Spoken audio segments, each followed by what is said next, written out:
नमस्कार साथियों, कैसे आप सभी। मैं रश्मि आपका स्वागत करती हूं। आज बात करेंगे आईएनएस उदयगिरी और आईएनएस हिमगिरी के बारे में। जी हां, दोनों को अभी कमीशन किया गया है। दोस्तों, कमीशन करना क्या होता है? एक तो होता है लॉन्च करना। लॉन्च करने में क्या होगा कि भाई एक तरीके से पानी में उतार दिया और उसको जो है आगे फिर उसके ट्रायल होंगे। ट्रायल के बाद नेवी को सौंपना।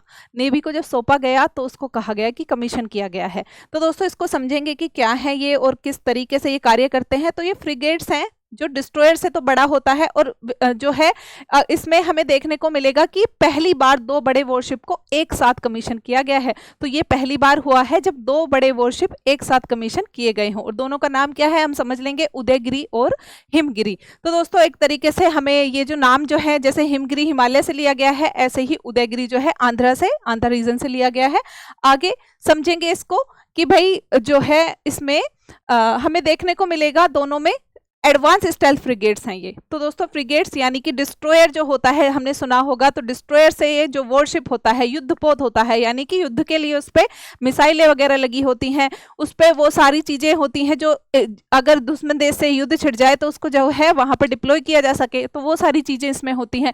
फिर दोनों एडवांस स्टेल्थ फ्रिगेट्स हैं ये, आईएनएस उदयगिरी और हिमगिरी जो हैं, तो दोनों ही एडवांस स्टेल्थ। स्टेल्थ का क्या मतलब है? यानी कि ये जो दुश्मन के रडार वगैरह से ये बच सकते हैं, उससे जो है एक तरीके से अपने आप को सेव कर सकते हैं। Nilgiri class project 17A। तो दोस्तों, एक प्रोजेक्ट चल रहा था इनको बनाने के लिए, जो है प्रोजेक्ट 17A। तो इसके अंतर्गत इसको बनाया गया है और इसका पहला जो वॉरशिप बना था उसका नाम था नीलगिरी। तो इसीलिए इसको नीलगिरी क्लास का कहा जा रहा है। फिर आगे जो है इससे पहले शिवालिक क्लास जो बने थे प्रोजेक्ट 17 के अंतर्गत, यानी ये 17A है, इससे पहले 17 चल रहा था जिसमें शिवालिक क्लास के कुछ जो है फ्रिगेट्स बनाए गए थे। तो दोस्तों, उसको भी देखेंगे कि कौन कौन से थे वो। तो इसमें जो है हमें देखने को मिलेगा जो पहला था, यानी शिवालिक क्लास में शिवालिक थी, फिर सतपुड़ा, फिर सह्याद्री उसमें बनी थी। प्रोजेक्ट 17A की बात करें तो उसमें नीलगिरी, उदयगिरी, तारागिरी, महेंद्रगिरी, हिमगिरी, दूनागिरी, विंध्यगिरी, तो ये सब जो है इसमें बनने हैं, मतलब बन रहे हैं। बन तो चुके हैं दोस्तों, मतलब बनने नहीं है, बन चुके हैं, ये बन रहे थे इसमें। नीलगिरी इसमें पहला था। फिर जो है उदयगिरी, अभी जो है उदयगिरी और हिमगिरी अभी लॉन्च हो गए, मतलब वो हो गए हैं, कमीशन हो गए हैं। लॉन्च सारे हो चुके हैं, तभी मैं बात कर रही हूँ कि सारे बन गए हैं ये। तो दोस्तों, लॉन्च ये भी हो गया है, तारागिरी भी हो गया है, महेंद्रगिरी भी हो गया है, दूनागिरी और विंध्यगिरी भी हो चुके हैं। तो लॉन्च हो चुके हैं, लेकिन उनके ट्रायल्स चल रहे हैं। और अभी जो एक्टिव है वो कौन से हैं?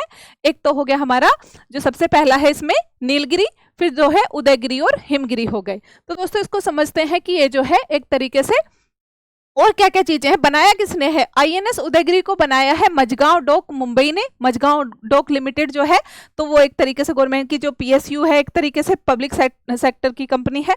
आगे जो है ये मुंबई में है। आईएनएस हिमगिरी को बनाया है गार्डन री शिप बिल्डर्स, कोलकाता में है जो, तो उसने बनाया है। तो दोस्तों, आगे हम समझेंगे इसमें कि भाई जो है एडवांस स्टेल्थ मॉड्यूलर कंस्ट्रक्शन इनका हुआ है, यानी एक साथ एक जो है एक ही पार्ट में नहीं बने, ये अलग अलग पार्ट को जोड़ा गया है, जिससे कि ज्यादा अच्छे से चेक किया है हर चीज को। और बहुत ही मतलब कि ऑटोमेशन इसमें जो है यूज हुआ है। 70 से 75% जो है स्वदेशी कंटेंट है इसमें, हाई ऑटोमेशन। तो ऑटोमेशन ज्यादा है, इसलिए क्रू मेंबर्स भी इस पर कम ही बैठेंगे। यानी जो पहले जो फ्रिगेट बने थे तो उससे कम ही इस पे क्रू मेंबर्स की जरूरत होगी। ऑटोमेशन यूज किया गया है, यानी चीजें एक तरीके से कंप्यूटर टेक्नोलॉजी ये सब ज्यादा यूज हुई है, जिससे कि ज्यादा लोगों की जरूरत ना हो यहाँ पे। तो दोस्तों, इसमें देखने को मिलेगा हमें कि भाई जो इसकी लेंथ है 149 मीटर बताई जा रही है। फिर 6700 टन का एक वो लगा हुआ है। फिर 28 नॉट की इसकी स्पीड है। 5500 नॉटिकल माइल तक की मतलब इसकी क्षमता है। 225 इस पे क्रू बैठेंगे, पहले पे थोड़ा ज्यादा बैठते थे। तो इसमें जो है फिर प्रोपल्शन, हेलीकॉप्टर सुविधा वगैरह भी इसमें देखी गई है, मतलब कि ये भी सब इसमें होगी। ब्रह्मोस मिसाइल इस पे जो है लैस की जाएगी, यानी तैनात की जाएगी। फिर बराक 8 SAM इस पे तैनात की गई है। 127 mm की मुख्य तोप, फिर क्लोज रेंज गन, टॉर्पीडो वगैरह वगैरह, मतलब बहुत सारे इस तरीके के इक्विपमेंट इस पे लगाए जाएंगे, क्योंकि ये युद्धपोत है दोस्तों। तो युद्धपोत जो है उस पे बहुत सारी ये भी जो है हमारे हथियार हैं वो भी उस पे लगाए जाएंगे, यानी कि जो भी हमारी मिसाइलें हो गई जो टॉप क्लास वाली हैं, जिससे कि युद्ध में अगर इस तरीके की कोई मतलब की एक्टिविटी होती है तो उसमें उनको यूज किया जा सके, क्योंकि ये युद्धपोत है और ये जो है मीडियम क्लास का है, यानी कि मीडियम है इसका साइज जो है दोस्तों। इससे बड़ा होता है डिस्ट्रॉयर। फिर इससे छोटा होता है कॉर्वेट। तो दोस्तों इसमें जो है ये मीडियम साइज का है, जिससे कि घूमने की आजादी इसमें ज्यादा है थोड़ा डिस्ट्रॉयर से। डिस्ट्रॉयर थोड़ा बड़ा ज्यादा होता है तो उसको घूमने में थोड़ा टाइम ज्यादा लगेगा, और इस पे थोड़ा मतलब कि क्वांटिटी जो है उस पे थोड़ी कम रहेगी, जो हथियार रहेंगे तो ये इस पे कम रहेंगे फ्रिगेट पे, जबकि डिस्ट्रॉयर पे और ज्यादा होते हैं, और मिसाइलें वगैरह भी उस पर ज्यादा होती हैं। तो ये इनमें डिफरेंस होता है। आगे देखेंगे हम कि इसमें उदयगिरी आंध्र की उदयगिरी पहाड़ियों से लिया गया है जो नाम है, फिर हिमगिरी हिमालय रेंज से। दोनों नाम पहले लिएंडर क्लास शिप्स पर थे, यानी इससे पहले जो शिप थे लिएंडर क्लास के, तो उन पर जो है ये नाम उससे लिए गए हैं। आगे हम समझते हैं कि 200 प्लस जो हमारे micro small and medium enterprises हैं, तो 200 प्लस ने योगदान दिया है, हजारों नौकरियां, जिससे मतलब हजारों लोगों को नौकरियां मिली। यानी कि क्योंकि 70 से 75% जो हम बता रहे हैं कि भाई मतलब जो हमने बात की अभी कि भाई ये जो है एक तरीके से इंडिया में ही बने हैं, 70 से 75% इसके जो इक्विपमेंट वगैरह हैं।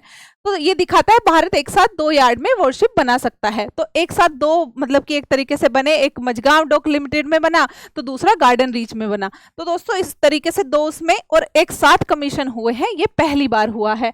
तो ये जो है काफी ये दिखाता है कि ब्लू वाटर नेवी क्षमता हमारी बढ़ गई है, इससे कैरियर बैटल ग्रुप को मजबूती मिलेगी, इंडो पैसिफिक में इसकी तैनाती हो सकती है। तो दोस्तों यही जो है आईएनएस उदयगिरी और हिमगिरी भारत की नौसैनिक आत्मनिर्भरता, स्वदेशी, आधुनिक और एक तरीके से वैश्विक महत्व के प्रतीक हैं। और ये जो है हमें देखने को मिलेगा कि आगे ये किस तरीके से जो है दोस्तों मतलब कि दूसरे जो इस पे बन रहे हैं प्रोजेक्ट 17A में, तो वो कब जो है कमीशन किए जाते हैं, क्योंकि वो भी लॉन्च हो चुके हैं।